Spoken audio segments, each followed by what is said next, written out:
எனக்கு அம்பேத்கர் ஒரு 7-8 வயசுலேருந்து தெரியும். 7-8 வயசில் இருந்தேன்னா அம்பேத்கரோட உருவம் தெரியும்.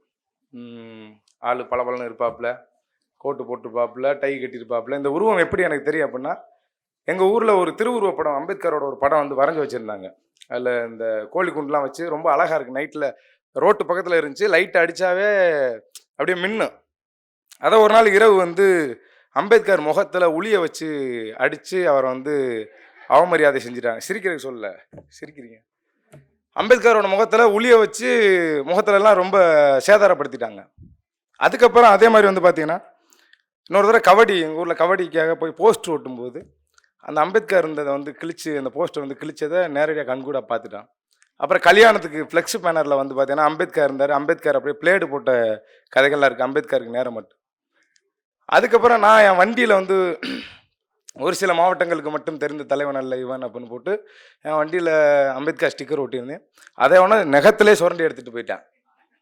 அதுக்கப்புறம் இப்படிலாம் இது நடக்குது. இப்போ சமீபத்தில் ஒரு நாள் கபடி போட்டிக்கு போகும்போது அம்பேத்கர் டிஷர்ட் போட்டு தான் ஆடுவாங்க. டிஷர்ட்டை தலைகளை திருப்பி போட்டு ஆட சொல்லி ஒரு பிரச்சனை ஒன்று வந்துச்சு.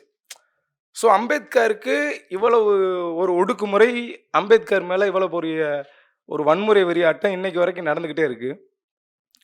அப்போ தலைவன் மால்கம் எக்ஸ் கிட்ட கூட ஒரு வெள்ளை பத்திரிகையாளர் வந்து கேட்பாப்புல, நிற வேற்றுமைக்கு எதிராக வெள்ளையர்கள் தானே போராடுறாங்க, ஏன் அவங்களை நீங்கள் ஏற்றுக்கிற மாட்டீங்களான்னு கேட்கும்போது அவர் ஒன்று சொல்லுவாப்புல.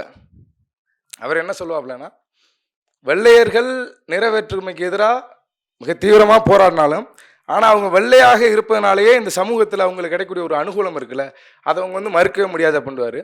அதே மாதிரி தான் இங்கேயும் வந்து பார்த்தீங்கன்னா, அம்பேத்கரை போல் சாதி ஒழிப்பு பேசினாலும், அம்பேத்கரை போல் இந்து மத எதிர்ப்பை பேசினாலும், ஆனால் அவங்களுக்கெல்லாம் இல்லாத ஒரு சிக்கல் வந்து அம்பேத்கருக்கு இருக்குது. ஸோ அம்பேத்கர் மேலே ஒரு பெரிய ஒரு அச்சம் வந்து இந்த பொது சமூகத்துக்கு இருக்குது. ஏன்னா தலித்துகள் அறிவுஜீவிகளாக இருக்கல, அவங்களால ஏற்றுக்கவே முடியாது.